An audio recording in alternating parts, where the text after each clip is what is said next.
28 ఫిబ్రవరి 2026 middle east లో పరిస్థితులు అనేవి చాలా దారుణంగా మారిపోయినాయి. యుఎస్ వాళ్ళు ఇంకా ఇజ్రాయెల్ వాళ్ళు కలిసి ఇరాన్ పైన అటాక్ చేయడం జరిగింది. దీనికి main reason nuclear weapons.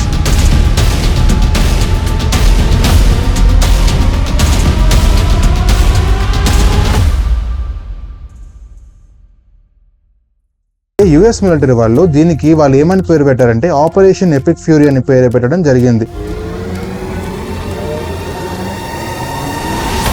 And అలాగే ఇజ్రాయెల్ వాళ్ళు కూడా యుఎస్ వాళ్ళతో కలిసి దీనికి ఒక పేరు పెట్టడం జరిగింది, అదే ఆపరేషన్ రోరింగ్ లయన్. అయితే వీళ్ళిద్దరు కలిసి ఇరాన్ పైన చాలా దారుణంగా అటాక్ చేశారు. దీంట్లో చాలా మంది చనిపోయారు, చాలా న్యూక్లియర్ బేసెస్ అనేవి డిస్ట్రాయ్ అయినాయి. ఇవన్నీ మనం మాట్లాడుకుందాం ఈ వీడియోలో. అండ్ అలాగే యుద్ధం ఎందుకు జరిగింది, ఎలా జరిగింది, అండ్ యుద్ధాల వల్ల మన ఇండియాకి ఏమైనా ఎఫెక్ట్ అవుతుందా, ఇవన్నీ మనం ఈ వీడియోలో డీటెయిల్డ్ రిపోర్ట్తో సహా మనం మాట్లాడుకుందాం. అయితే వీడియోలోకి వెళ్ళే ముందు నేను మిమ్మల్ని లైక్ చేయమని అడగను, షేర్ చేయమని అడగను, సబ్స్క్రైబ్ చేయమని కూడా నేను అడగను. కేవలం కామెంట్ చేయండి, ఏమని నేను చెప్పింది మీకు అర్థమవుతుందా లేదా అంతే. ఎంతకన్నా నేను ఏం ఎక్స్పెక్ట్ చేయట్లేదు. ఇంకా వీడియోలోకి వెళ్ళిపోతే, ఈ అటాక్ జరగడానికి ముందు యుఎస్కి చెందిన డొనాల్డ్ ట్రంప్ తన దగ్గర ఉన్న ట్రూత్ సోషల్ యాప్ అన్నది ఉంటుంది, దాంట్లో ఒక 8 minutes వీడియో అయితే పోస్ట్ చేయడం జరిగింది. అయితే వీడియోలో ఏముందంటే యుఎస్ మిలిటరీ వాళ్ళు ఇరాన్ పై ఒక కాంబాక్ట్ ఆపరేషన్ చేయడానికి ప్రిపేర్ అవుతున్నట్టు, అఫీషియల్గా స్టార్ట్ అయినట్టు ఒక కన్ఫర్మేషన్ ఆ వీడియో అది. కానీ ఇక్కడ ఒక ట్విస్ట్ ఉంది. ఇలాంటి చాలా పెద్ద సీక్రెట్ మిలిటరీ ఆపరేషన్స్ అవి చేసేటప్పుడు ఏమవుతుందంటే ఇన్ఫర్మేషన్ అంత ఈజీగా బయటకు రానివ్వరు.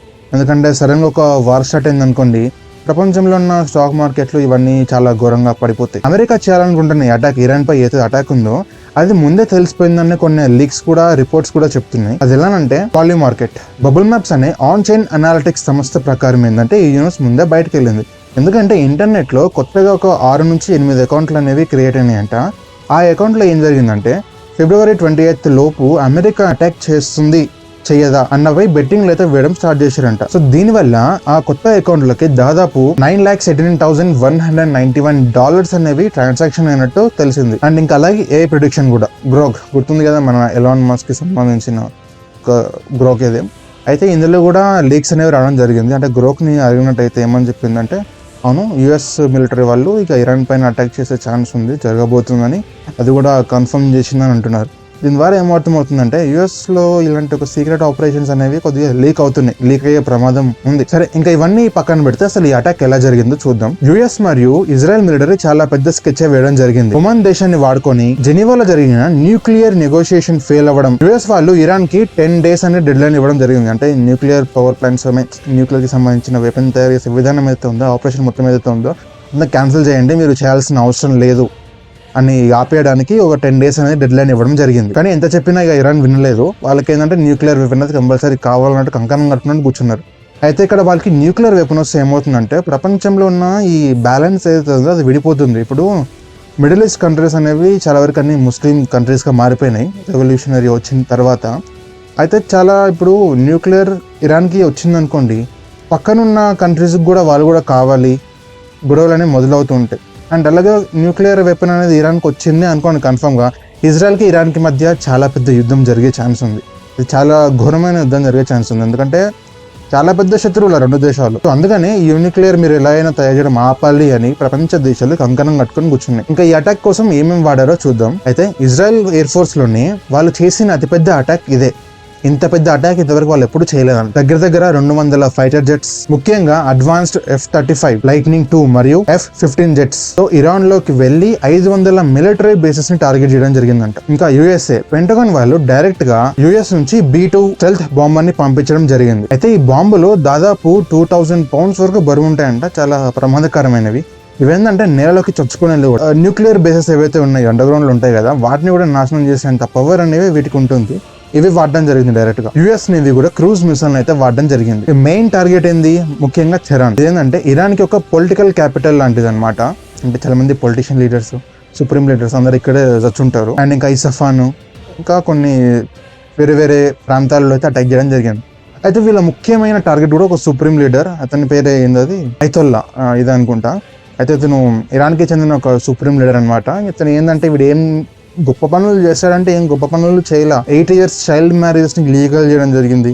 ఆడవాళ్ళు హిజాబ్ సరిగ్గా ధరించకపోతే పోలీసుల చేత వాళ్ళని శిక్షించడము, ఉట్టి ఆడవాళ్ళు బయట తిరగదు, ఇలాంటి విచిత్రమైన రూల్స్ అన్ని పెట్టి మొత్తం సర్వనాశనం చేశారు అనుకోండి. అండ్ అంతేకాకుండా ఇరాన్లో ఒక పెద్ద ప్రాబ్లం కూడా వచ్చింది. ఫుడ్ కోసం ప్రజలు అకలాతకమైపు చచ్చిపోతూ ఉంటే వీడికి ఏంటంటే ఉగ్రవాదుల సంస్థలకు వీడు ఫండ్స్ పంపిస్తున్నాడు బయట వేరే దేశాల్లో ఉంచి. వీడేమంత గొప్పవాడేం కాదు అసలు. అయితే వీడి గురించి ఒక డీటెయిల్డ్ రిపోర్ట్ అనేది నేను నెక్స్ట్ వీడియోలో మీకు చెప్తాను చాలా క్లారిటీగా. అంటే వీడెవడు, వీడిని ఎందుకు చంపాలనుకుంది, వీడు చనిపోతే ఇరాన్ దేశంలో ఉన్న ప్రజలు ఎందుకు అంత ఆనందపడుతున్నారు, ముఖ్యంగా మన ఇండియాలో ఉన్న ఈ ముస్లిమ్స్ ఎవరైతే ఉన్నారో వాళ్ళు గుండెలు బాదుకుంటూ ఏడుస్తున్నారు. అసలు నాకు నవ్వొస్తుంది చూస్తుంటే. నాకు ఇక్కడ ఒక డౌట్ కూడా ఉంది. ఏమంటే ఇప్పుడు ఇరాన్కి ఇండియాకి మధ్య యుద్ధం జరిగిందే అనుకుంటే ఇప్పుడు ఎవరైతే గుండెలు బాదుకుంటూ ఏడుస్తున్నారో వాళ్ళు ఎవరి సైడ్ నిలుస్తారు? ఎవరి సైడ్ నిలబడతారో వాళ్ళు నాకు అర్థం కాదు. అంటే వీళ్ళు ఉంటుందేమో ఇండియాలో, రేషన్ బియ్యం తింటుందేమో ఇండియాలోనే, వీళ్ళకి అన్ని వసతులు ఇండియాలోనే కావాలి. ఇండియాలో ఏమైనా ప్రమాదం జరిగితే వీళ్ళు స్పందించారు కూడా. ఏదో దేశంలో ఎవడో చనిపోతే వాళ్ళ సొంత తండ్రి చనిపోయినట్టు ఎంత రోడ్లపై నిలబడి ఏడుస్తున్నారు స్కోప్ మీరు. సరే, ఈ టాపిక్ గురించి మొత్తం మనం నెక్స్ట్ వీడియోలో మాట్లాడుకుందాం.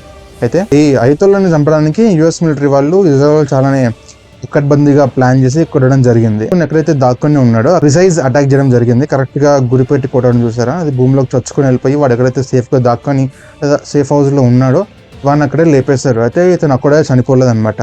వాళ్ళ ఫ్యామిలీ మెంబర్స్, అల్లుడు, కూతురు, కొడుకు అందరూ పోయారంట పైకి. అయితే ఈ అయతొల్లాకి దాదాపు 86 years అంట. ఈయన దాదాపు సుప్రీం లీడర్. ఇరాన్ లో దాదాపు కొన్ని డెకేడ్స్ గా 2-3 decades అనుకుంటా అప్పటి నుంచి పరిపాలిస్తూ ఉన్నాడు సుప్రీం లీడర్. అయితే సుప్రీం లీడర్ అంటే ఇరాన్ లో ఏంటంటే అతను ప్రెసిడెంట్, ప్రైమ్ మినిస్టర్ కన్నా తోపు. ఇతను కాదని అక్కడ ఈక కూడా కదలదు అని అంటారు. అయితే ఇతను చనిపోయాడని ఇక ఇరాన్ కి చెందిన ఒక టెలివిజన్ ఛానల్ అఫీషియల్ గా కన్ఫర్మ్ చేస్తుంది. ఈ రిపోర్టర్ ఏంటంటే ఏడుస్తూ వాళ్ళ సుప్రీం లీడర్ చనిపోయాడని చాలా ఘోషిస్తూ చెప్తున్నాడు అనమాట. ఇక బాంబ్ వేసిన కాడ ఏంటంటే ఇక ఈ అయతొల్లాతో పాటు ఇక డిఫెన్స్ మినిస్టర్ ఇంకా వేరే టాప్ లీడర్స్ కూడా అక్కడ ఉన్నారు. వీళ్ళందరూ పీకారనమాట. ఇంకా ఇరాన్ గవర్నమెంట్ ఇలా చనిపోయాడు అని అనౌన్స్ చేసిన తర్వాత ఇక 40 days సాడెస్ట్ డేట్స్ ఏంటంటే సంతాప దినాలు అనౌన్స్ చేయడం జరిగింది. ఇక ముందే చెప్పాను కదా వాడు ఒక దరిద్రుడు అని. కొంతమంది లవ్ చేసినప్పటికీ కొంతమందికి వాడు శత్రువే. అది ఇరాన్లో ఉండే ప్రజలకే. అయితే చాలా రోజులుగా కొన్ని సంవత్సరాలుగా విసిగిపోయి ఉన్న ఇరాన్లో ఉన్న కొంతమంది ప్రజలు ఈయన చనిపోయాడు అన్న న్యూస్ రంగానే రోడ్ల మీదకి వచ్చి సెలబ్రేషన్ చేసుకుంటున్నారు. మీరు వీడియోస్లో చూసినట్టయితే మీకు అర్థమవుతుంది. చూడండి ఎంత వాడి ఫోటో తగిలిపెట్టి ఈ అమ్మాయితో సిగరెట్ వెలిగిస్తుంది. వీడు ఇది చాలా జరుగుతున్నాయి. చాలా మంది హిజాబ్ చేసి నాకు ఫ్రీడమ్ దొరికిందని అంటున్నారు. దీని తర్వాత కూడా యూఎస్ ప్రెసిడెంట్ కూడా చాలా రియాక్ట్ అయ్యిండు. ఇక మీ ఫ్రీడమ్ మీ చేతుల్లోనే ఉంది అంటే ఆయన చెప్పిన దాంట్లో అర్థం ఏంటంటే అందరూ బయటకు వచ్చి ఇంటర్నల్గా వార్ జరగాలి అన్నది ఆయన ప్రయత్నం. అయితే ఇంత పెద్ద లీడర్ చనిపోయిన తర్వాత ఈ బుర్రలని ఒకటి ఉంది కదా, పీస్ఫుల్ కమ్యూనిటీస్ వాళ్ళు అంత తేలిగ్గా ఊరుకోరు కదా. కొంతమంది ఏం చేశారంటే పిచ్చి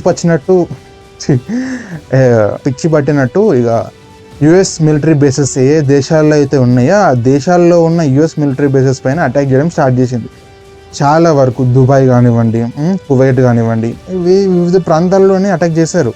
ఈ అటాక్ల వల్ల కూడా వేరే దేశాల్లో ఉన్న మెయిన్ బిల్డింగ్స్కి ఫైర్ అంటుకుంది. అంటే డెబ్రీస్ ఉంటాయి కదా, సపోజ్ ఒక బాంబ్ వెళ్తుంది గాల్లో ఆ దేశంని అటాక్ చేయడానికి, అది పేలినప్పుడు ఏమవుతుందంటే ఆ బాంబ్కి సంబంధించిన కొన్ని పార్ట్స్ అనేవి గాల్లో ఎగిరి వేరే దగ్గర పడితే వాటినే డెబ్రీస్ అని అంటాము. వాటి వల్ల కూడా చాలా మందికి ప్రాణ నష్టం జరిగిందని కూడా అంటున్నారు. సో ఇది అంటే ఇరాన్కి పిచ్చి పట్టింది ఒకేసారి. వాడు చనిపోయేసరికి ఏం చేయాలో అర్థం కాక తన సొంత దేశాలైన అంటే అవి కూడా ముస్లిం కంట్రీసే కదా, ముస్లిమ్స్ వర్సెస్ ముస్లిమే జరుగుతుంది ఇప్పుడు, ముస్లిం కంట్రీసే కదా. సో వాళ్ళపైన అటాక్ చేసుకుంటూ అలా తన మరణ శాసనాన్ని తానే రాసుకుంటారు. అయితే యూఏఈలో ఆ మిసైల్ రావడం వల్ల డెబ్రిస్ కొంతమంది మీద పడడం వల్ల, రెసిడెన్షియల్ ఏరియాస్లో పడడం వల్ల దాదాపు 3 మంది చనిపోయారంటే ఇంకా 56 మంది ఇంజ్యూర్డ్ అయి ఉన్నారని కొన్ని న్యూస్ ప్రకారం అయితే తెలిసింది. అయితే ఇప్పుడు నేను చెప్పే ఇన్ఫర్మేషన్ అనేది మొత్తం నిన్న అంటే మీకు ఈరోజు 2nd అనుకుంటా కదా, మండే రోజు, సెకండ్ రోజు మీకు వీడియో వస్తుంది. మొత్తం రీసెర్చ్ అయింది, మొత్తం డేటా కలెక్ట్ చేసింది నిన్న నైట్ అనమాట. సో యాక్చువల్ మీకు నిన్ననే రావాలి వీడియో, కానీ కొంచెం లేట్ అయింది హెల్త్ బాగాలేకపోవడం వల్ల. ఇక ఈరోజు రేపు జరిగిన టాపిక్స్ అనేవి మీకు ఎల్లుండి కవర్ చేస్తాను. ఎందుకంటే ఈరోజు నేను కొన్ని న్యూస్ కూడా చూసాను ఏంటంటే ఇరాన్ అనేది చాలా అగ్రెసివ్గా వేరే వాళ్ళపైన అటాక్ చేస్తుందని, ఇజ్రాయెల్ పైన కూడా చాలా దారుణంగా అటాక్ చేస్తుందని కొన్ని న్యూస్ అయితే బయటకు వచ్చినాయి. అవి ఇంకా నేను వెరిఫై చేయలేదు. వెరిఫై చేసి నేను మీకు నెక్స్ట్ వీడియోలో అప్డేట్ చేస్తాను. ఇక మిడిల్ ఈస్ట్లో ట్రావెల్ రూట్ అంటే మనకు అందరికి గుర్తొచ్చేది ఆయిల్ రూట్ అనేవి. అంటే చాలా వరకు ఆయిల్స్ అనేవి అక్కడ సీ లెవెల్ రూట్ నుంచే మనకు వస్తూ ఉంటాయి. ఇప్పుడు ఈ అటాక్స్ వల్ల ఏంటంటే అవి ఆ రూట్స్ అనేవి బంద్ చేసేసారు. దానివల్ల ఏంటంటే క్రూడ్ ఆయిల్ ప్రైస్ అనేది కొంచెం పెరిగే ఛాన్స్ ఉంది. ఆల్రెడీ ఒక $1 or $2 పెరిగిందని అంటున్నారు. అండ్ అలాగే ఇంకోటి ట్రావెల్ అంటే కూడా ఇంకోటి గుర్తొస్తుంది ఏంటంటే ఎయిర్ స్పేస్. ఈ అబుదాబి అనుకుంటా, అబుదాబినా అదే ఎయిర్పోర్ట్స్ ఉన్నాయి కదా దుబాయ్లో, వాటిలలో చాలా ప్లేన్స్ అనేవి ఎగురుతూ ఉంటాయి, ల్యాండ్ అవుతూ ఉంటాయి. ఇప్పుడు ఆ ఎయిర్ స్పేస్ని క్లోజ్గా మొత్తం క్లోజ్ చేయడం జరిగింది. సో అలా ఈ దుబాయ్లో ఉన్న బుర్జ్ ఖలీఫా ఏదైతే ఉందో దానికి కూడా మిసైల్లో ఏదో కొట్టి అది కూడా ఫైర్ అంటుకున్నట్టు కొన్ని న్యూస్లు అయితే బయటకు వచ్చినాయి. అయితే క్రాస్ చెక్ చేసినట్టయితే అది నిజం కాదంట. దానికి దగ్గరలో ఉన్న వేరే బిల్డింగ్లో కొన్ని డెబ్రీస్ అయితే పడడం జరిగింది.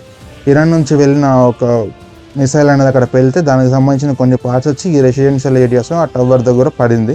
అయితే ఆ బిల్డింగ్కి మంటలు అనుకుని దానికి డ్యామేజ్ అయింది, కానీ బుర్జ్ ఖలీఫాకి అయితే అవ్వాల. అయితే ఎంతవరకు నిజం అంటే ఇలాంటి ఇష్యూ ఉందని అక్కడ ఉన్న పీపుల్స్ అందరినీ బుర్జ్ ఖలీఫాలో ఎవరైతే ఉన్నారో కంపెనీస్ రెసిడెన్షియల్స్ ఎవాక్యువేట్ చేయడం జరిగిందని విన్నాం. అండ్ అలాగే దుబాయ్ కూడా ఒక స్ట్రిక్ట్ వార్నింగ్ ఇచ్చింది.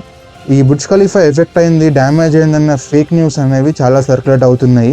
ఒకవేళ మీరు కావాలని డిఫేమ్ చేయాలని ట్రై చేశారనుకోండి, మీకు జైలు సెంటెన్స్ 1 year వరకు పడే ఛాన్స్ ఉంది. అండ్ అలాగే హెవీ ఫైన్స్ కూడా విధిస్తామని స్ట్రిక్ట్ వార్నింగ్ అయితే ఇవ్వడం జరిగింది. సో ఇది గైస్ ఈ వీడియోకి అయితే. ఇక ఈ యుద్ధం గురించి మీరు ఏమనుకుంటున్నారు? ఇది 3వ ప్రపంచ యుద్ధానికి దారితీస్తుందా? ముఖ్యంగా లీడర్ చనిపోయిన తర్వాత పిచ్చి కుక్కలాగా పిచ్చెక్కి కుక్కతో పోలీసులు కూడా ఫీల్ అవుతారేమోలే, కానీ ఇరాన్కి మొత్తం పిచ్చెక్కి ఎవరిపైన పడితే వాళ్ళపైన అటాక్ చేయడం అనేది స్టేజ్కి వెళ్ళిపోయింది. అది ఏమన్నా కూడా నాకు అర్థం కావట్లా. సో ఇంతకైతే ఈ వీడియో మీరు చివరి వరకు చూసారంటే మీకు నచ్చిందని అనుకుంటున్నాను. సబ్స్క్రైబ్ చేసుకోండి. మళ్ళీ కలుద్దాం నెక్స్ట్ వీడియోలో.